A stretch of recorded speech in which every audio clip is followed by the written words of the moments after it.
فلسطین کی آزادی کا مشن، یہودیوں کو قدم قدم پر دھول چٹانے والا، اکیلا ہی عالم کفر سے ٹکرانے کا حوصلہ رکھنے والا، پاک دھرتی کا ایک عظیم مجاہد، کفر پر لاوے کی طرح برسنے والے اس مجاہد کی طویل داستان سننے کے لیے چینل کو سبسکرائب کیجئے اور ویڈیو کو لائک کیجئے۔ میں نے ایک لمحہ بھی ضائع کیے بغیر اس کے کان کے نیچے گردن پر ایک بھرپور قوت والا مکہ مارا جو اس کے لیے تابوت کی آخری کیل ثابت ہوا۔ وہ چکرا کر زمین پر گر پڑا اور میں پیچھے ہٹ گیا۔ وہ فوری طور پر بے ہوش ہو گیا تھا۔ تم نے خواہ مخواہ بات بڑھائی، بڑ نے کہا۔ بس مجھے اپنی ایک انگلی کو ذرا سی زحمت دینی پڑتی اور یہ ہمیشہ ہمیشہ کے لیے خاموش ہو جاتا۔ میں نے بڑ کی بات کا جواب دینا مناسب نہیں سمجھا اور اطمینان سے واپس اپنی نشست پر بیٹھ گیا۔ مسٹر بٹ ٹھیک کہہ رہے ہیں، سلویا صوفے کے عقب سے نکلتی ہوئی بولی۔ بات بڑھانے کی بلا کیا ضرورت تھی؟ ڈرامے میں زیادہ سے زیادہ جان ڈالنے کی کوشش کر رہا ہوں، میں نے مسکرا کر کہا اور دروازے کی طرف متوجہ ہو گیا۔ پیٹر کمرے میں داخل ہو رہا تھا۔ میں نے سب انتظام کر لیا ہے، اس نے آتے ہی کہا۔ لیونارڈ، ارے یہ کیا؟ اس نے چونک کر فرش پر پڑے البرٹ کی طرف دیکھا۔ اسے چھوڑو، یہ سب تو ہوتا ہی رہتا ہے۔ یہ بتاؤ کہ لیونارڈ آ گیا ہے؟ ہاں، وہ آ گیا ہے۔ کیا اسے یہیں بلا لاؤں؟ پیٹر نے مجھ سے کہا، مگر اس کی نظریں بدستور بے ہوش البرٹ پر جمی ہوئی تھی۔ البرٹ کو یہاں سے ہٹاؤ اور جب اسے ہوش آ جائے تو الٹا لٹکوا دو اور لیونارڈ کو یہیں بلا لاؤ۔ میرے کہنے کے مطابق پیٹر نے چند آدمیوں کو بھیج کر البرٹ کو وہاں سے اٹھوا لیا۔ اس کے بعد پیٹر اور لیونارڈ کمرے میں آ گئے۔ میں نے تمہارے لیے کام کا بندوبست کر لیا ہے، میں نے لیونارڈ سے کہا۔ کون ہے وہ؟ لیونارڈ نے سلویا اور بڈ کی طرف دیکھتے ہوئے پوچھا۔ ان دونوں میں سے کوئی نہیں ہے، ایک اور شخص ہے جسے ہپناٹائز کرنا ہے۔ میں نے تمہیں بتایا تھا کہ کسی شخص کو اس کی مرضی کے خلاف ہپناٹائز کرنے کی فیس علیحدہ ہوتی ہے، کوئی بات دہرانے کی ضرورت نہیں، میں نے سرد میری سے کہا۔ صرف یہ بتاؤ کہ تم کیا فیس لو گے؟ چونکہ تم ایک سلجھے ہوئے آدمی ہو، جرا بالکل نہیں کرتے، اس لیے میں صرف $10,000 میں تمہارا یہ کام کر دوں گا۔ $10,000 کی خطیر رقم سن کر بڈ اپنی جگہ سے اچھل پڑا۔ ہمارے پاس حرام کی رقم نہیں ہے، وہ غرایا۔ تم جا سکتے ہو۔ لیونارڈ نے حیرت سے بڈ کی طرف دیکھا اور میں نے بڈ کو گورتے ہوئے لیونارڈ کی طرف۔ یہ رقم تمہیں ادا کر دی جائے گی، لیکن تم خوب غور کر لو، ممکن ہے وقت زیادہ لگ جائے، تم صاف گوبھی ہو۔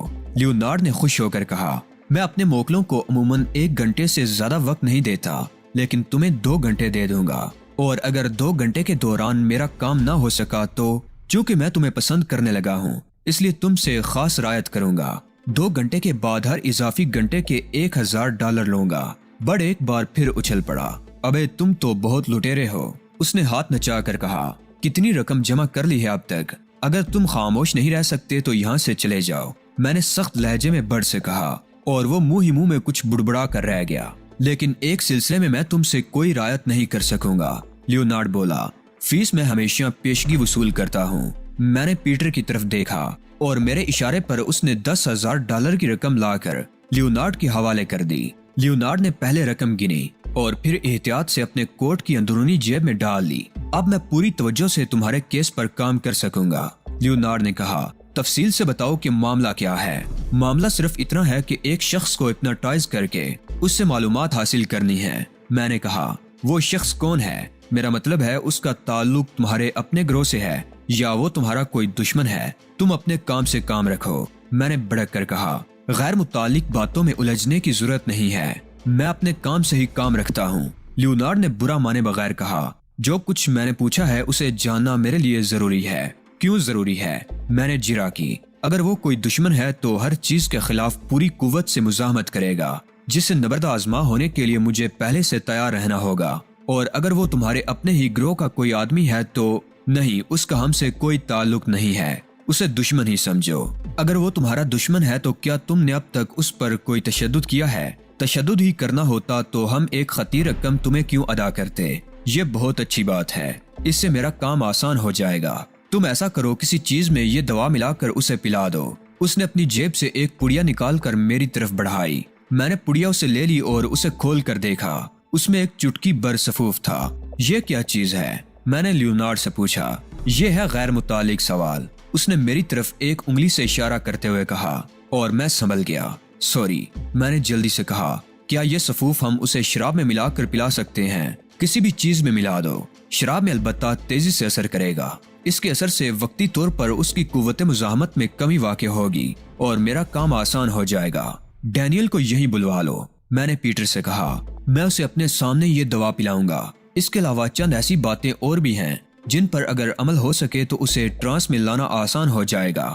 لیونارڈ نے پیٹر کو رکنے کا اشارہ کرتے ہوئے کہا، مثلاً اگر اسے کسی طرح خوف زدہ کیا جا سکے۔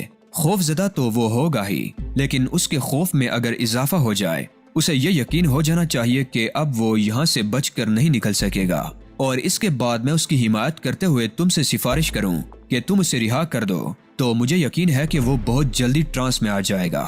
میں سوچ میں پڑ گیا۔ ہپنوٹزم سے عدم واقفیت کے باعث مجھے نہیں معلوم تھا کہ لیونارڈ کو ان سب باتوں سے کیا فائدہ پہنچے گا، لیکن اس کی باتوں پر عمل کر لینے میں کوئی حرج بھی نہیں تھا۔ ٹھیک ہے مسٹر لیونارڈ، میں نے ایک طویل سانس لے کر کہا، ہم ابھی اس کے ایک ساتھی پر تشدد شروع کرنے والے ہیں۔ تم کہو تو ہم اس کے سامنے ہی تشدد کریں، اس سے وہ دہشت زدہ ہو جائے گا۔ یہ بہت مناسب رہے گا، لیونارڈ نے کہا۔ جب میں تم سے اسے رہا کرنے کی سفارش کروں تو تم اسے رہا کرنے کا وعدہ کر لینا، مگر یہ کہنا کہ شام سے قبل تم اسے رہا نہیں کرو گے۔ اس کے علاوہ مجھے ایک کوچ بھی درکار ہوگا۔ میں نے پیٹر کی طرف سوالیہ نظروں سے دیکھا اور اس نے کہا، کوچ تو یہاں نہیں ہے، البتہ بیڈ ہے۔ کوئی بات نہیں، بیڈ سے بھی کام چل جائے گا، تم اسے یہاں بلوا لو۔ کچھ دیر بعد ڈینیل کمرے میں داخل ہوا، جس کے ہاتھ پشت پر بندھے ہوئے تھے۔ اس کے عقب میں پیٹر تھا۔ ڈینیل کا چہرہ دھواں ہو رہا تھا۔ ارے تم نے اس کے ہاتھ کیوں باندھ رکھے ہیں؟ لیونارڈ نے پیٹر سے تیز لہجے میں کہا۔ ہاتھ کھولو اس کے۔ پیٹر کو لیونارڈ کا طرز تخاطب سخت ناگوار گزرا تھا۔ میں نے اس کے ماتھے پر شکنیں پڑتی دیکھی۔ وہ یقیناً جواب میں کوئی سخت بات کہنے والا تھا، لیکن میں نے بروقت دخل اندازی کی، ورنہ بات بگڑ جاتی۔ بندشیں کھول دو پیٹر، میں نے کہا۔ مسٹر لیونارڈ ہمارے لیے بہت قابل احترام شخصیت ہیں، ان کی ہر بات ماننا ہمارے لیے ضروری ہے۔ میرے بولنے پر پیٹر نے خود کو سنبھال لیا اور بلا ہیلو حجت ڈینیل کے ہاتھ آزاد کر دیے۔ بیٹھ جاؤ ڈینیل، میں نے کہا، اور ڈینیل مردہ قدموں سے چلتا ہوا ایک نشست پر بیٹھ گیا۔ میں نے تم سے ہر طرح تعاون کیا، اس نے برائی ہوئی آواز میں کہا۔ اس کے عوض تم میرے ساتھ یہ سلوک کر رہے ہو۔ میرا خیال ہے کہ ابھی تک تو تمہارے ساتھ کوئی زیادتی نہیں ہوئی ہے، میں نے کہا۔ یہ زیادتی کیا کم ہے کہ تم نے بغیر کسی جواز کے مجھے قید کر لیا ہے۔ البرٹ کا موقف بھی یہی ہے، میں نے طنزیہ لہجے میں کہا۔ وہ بھی خود کو بے قصور سمجھتا ہے، وہ بھی صرف احکامات پر عمل کرنے کا مجرم ہے، ورنہ ہم دونوں میں سے ایک کا بھی تم سے کوئی جھگڑا نہیں ہے۔ تم دونوں میں سے کوئی بھی مجھے لکی ہاورڈ کے بارے میں بتا دے تو میں تم دونوں کو رہا کرنے کو تیار ہوں، میں نے غصیلے لہجے میں کہا۔ لکی ہاورڈ تو تمہارے ساتھ تھی، ہم بلا اس کے بارے میں کیا بتا سکتے ہیں؟ اسے اولیو ہاورڈ نے میرے پیچھے لگایا تھا، میں نے مٹھیاں بیچتے ہوئے کہا، اور وہ میرے ایک اہم راز سمیت میرے پاس سے فرار ہو گئی۔ اس نے یقیناً تم لوگوں سے رابطہ کیا ہوگا، ہم خود اس کے لیے بہت پریشان ہیں۔ اولیو ہاورڈ اسے تلاش کرنے کی ہر ممکن کوشش کر رہا ہے، میں بھی اسے تلاش کرنے کی ہر ممکن کوشش کر رہا ہوں، میں نے ایک ایک لفظ پر زور دے کر کہا۔ ابھی میں تمہیں اپنی کوششوں میں سے ایک کا نمونہ دکھاؤں گا، لیکن وہ بعد کی بات ہے۔ اس وقت اگر تمہیں کچھ پینے کی خواہش ہو تو بتا دو، میں تمباکو نوشی کا عادی ہوں۔ ڈینیل اپنے خشک ہونٹوں پر زبان پھیر کر بولا۔ اس کے علاوہ اگر ہو سکے تو ایک پیگ۔ پیٹر تم خود جا کر یہ چیزیں لے آؤ، میں نے کہا، اور پیٹر کمرے سے باہر چلا گیا۔ اس کے جاتے ہی میں بھی کمرے سے نکلا اور اسے راہداری میں روک لیا۔ میں نے پڑیا اس کے حوالے کی اور اسے ضروری ہدایات دے کر پھر کمرہ نشست میں واپس آ گیا۔ لیونارڈ اور ڈینیل آہستہ آہستہ کچھ باتیں کر رہے تھے اور سلویا بڑ سے کچھ کہہ رہی تھی، مگر میں نے محسوس کیا کہ بڑ توجہ سے سلویا کی باتیں نہیں سن رہا۔ اس کے کان لیونارڈ اور ڈینیل کی طرف لگے ہوئے تھے۔ میں خاموشی سے اپنی جگہ پر آ کر بیٹھ گیا۔ میں نے کسی کی گفتگو میں دخل اندازی کرنے کی کوشش نہیں کی تھی۔ کچھ دیر بعد پیٹر جام بدست آیا اور اس نے ڈینیل کو جام پیش کیا۔ ڈینیل نے بڑی بے صبری سے جام اس کے ہاتھوں سے جپٹا، مگر اس نے پینے میں بے صبری کا مظاہرہ نہیں کیا۔ اس نے بڑے سکون سے ایک چسکی لی اور پھر پیٹر کے دیے ہوئے سگریٹ کے پیکٹ میں سے ایک سگریٹ نکال کر سلگا لی۔ پیک ختم کرنے میں ڈینیل نے کوئی 20 منٹ لگائے، مگر اس دوران اس نے 3 سگریٹیں پھونک ڈالی۔ میرے لیے یہ امر باعث تشویش تھا۔ آئندہ مجھے اس کی جگہ لینی تھی اور خود کو شبے سے بالا تر رکھنے کے لیے مجھے بھی اس حساب سے سگریٹ نوشی کرنا پڑتی جس حساب سے ڈینیل کر رہا تھا۔ آؤ ڈینیل، میں نے دفتن اٹھتے ہوئے کہا، تمہیں البرٹ سے ملاؤں، تم لوگ بھی آ جاؤ۔ میں نے دیگر لوگوں کو اشارہ کیا، پھر پیٹر کے ساتھ ہم سب اس کمرے میں پہنچے